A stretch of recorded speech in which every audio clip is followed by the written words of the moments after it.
అంబేద్కర్ కోనసీమ జిల్లా కొత్తపేట నియోజకవర్గం రావులపాలెం మండలం రావులపాడులో ప్రజా దర్బార్ నిర్వహించిన ఎమ్మెల్యే బండారు సత్యానందరావు.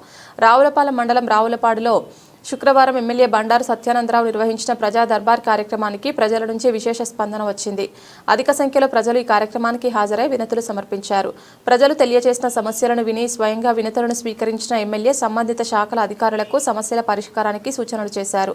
పలు సమస్యలను అక్కడికక్కడే పరిష్కరించారు. సమస్యల పరిష్కారానికి రావులపాలెం క్యాంపు కార్యాలయంతో పాటు ప్రతి మండల కేంద్రంలో ప్రజా దర్బార్ ఏర్పాటు చేయడం జరుగుతుందని, ఈ అవకాశాన్ని ప్రజలంతా సద్వినియోగం చేసుకోవాలని ఆయన సూచించారు. అధికారులు సైతం ప్రజలకు జవాబుదారీగా ఉండాలన్నారు. సమస్య సత్వరమే పరిష్కరించే దిశగా చర్యలు తీసుకోవాలని అధికారులను ఆదేశించారు.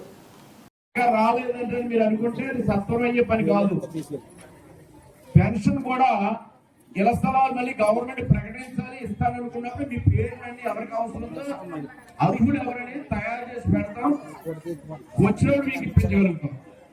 అది గవర్నమెంట్ ఇవ్వాలన్న ఆలోచన ఉంది. ఒకటి పెన్షన్ వచ్చేసరికి కూడా మీరు పదే పదే అవగాహన పడతారు. పాపం ఖాయం చేస్తున్నారు, తప్పే కాదు, మన ఆత్మీయం అనుకుంటారు, మనకు రాలేదు కాబట్టి పక్క వాళ్ళు పొందుతున్నారు.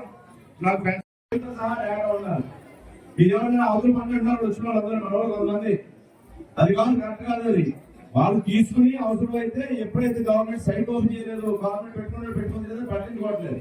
పట్టించుకోకపోవడం కాదు, వాళ్ళు అప్లికేషన్ చేసుకుని రికార్డ్ అయితే ఆన్లైన్ చేస్తుందో ఆ టైంలో మీరు ఆ పేరు అవసరం కలిసి ఫోన్ నెంబర్ ఆధార్ నెంబర్ ఇస్తారు. అవన్నీ కూడా అప్లోడ్ చేయించవలసిన బాధ్యత, వచ్చిన చేయాల్సిన బాధ్యత ఉన్నారు. భర్తకు పెన్షన్ పొందుతూ భర్త చనిపోయి వితంతులుగా ఇప్పుడు భర్తగా మళ్ళీ భర్త పెన్షన్ మళ్ళీ భార్యకి ఇవ్వాల్సిన వాళ్ళు ఎంతమంది ఉన్నారు? లేదా వృద్ధాప్యం 60 సంవత్సరాలు నిండిన వారు ఎంతమంది ఉన్నారు? ప్రస్తుతం ఉన్న గైడ్ లైన్స్ ప్రకారం 60 సంవత్సరాలు నిండితేనే కానీ పెన్షన్ ఇవ్వడానికి లేదు. మన 1వ తారీఖు నాటికి 60 సంవత్సరాలు మనకి పూర్తయి ఉండాలి. మనం దరఖాస్తు పెట్టే టైంకి 60 సంవత్సరాలు మనకి నిండి ఉండాలి. ఈ విధంగా అర్హతల ప్రకారం అన్ని కూడా రికార్డ్ చేసుకుంటారు. ఈ సోషల్ వెల్ఫేర్ అసిస్టెంట్ కి అంటే ఇలాగే ప్రతి ఊళ్ళో ప్రతి సచివాలయంలో ఒక్కొక్కరు ఉంటారు సోషల్ వెల్ఫేర్ అసిస్టెంట్. వారికి దరఖాస్తు చేస్తే ఆయన రికార్డ్ చేసుకొని బాధ్యత, దానికోసం ప్రత్యేకంగా పెట్టారు. ఈ ఊళ్ళో ఎన్ని పెన్షన్లు ఉన్నాయి ఇవ్వాల్సి? ఇంకా 683 జరుగుతుంది. 683 మంది పెన్షన్ ఈ గ్రామాలు ఇస్తున్నారు. కొత్తగా దరఖాస్తు చేసుకున్న వాళ్ళు ఏ కేటగిరీ ఎంతమంది ఉన్నారు? వృద్ధాప్య పెన్షన్లు మీరు రికార్డ్ చేసుకున్నారా? ఎన్ని వచ్చినాయి మీ దగ్గర? మీ దగ్గర జాబితా రెడీ చేసుకుని పెట్టుకున్నారా? అర్హులా కాదా అనేది రాసుకుంటున్నారా? ఎవరి మంది మీరు గమనించారు? 6 months బ్యాక్ ఒక 6 మాసాలు టైం సరిపోలేదని వితంతువులు ఎంతమంది వచ్చారు?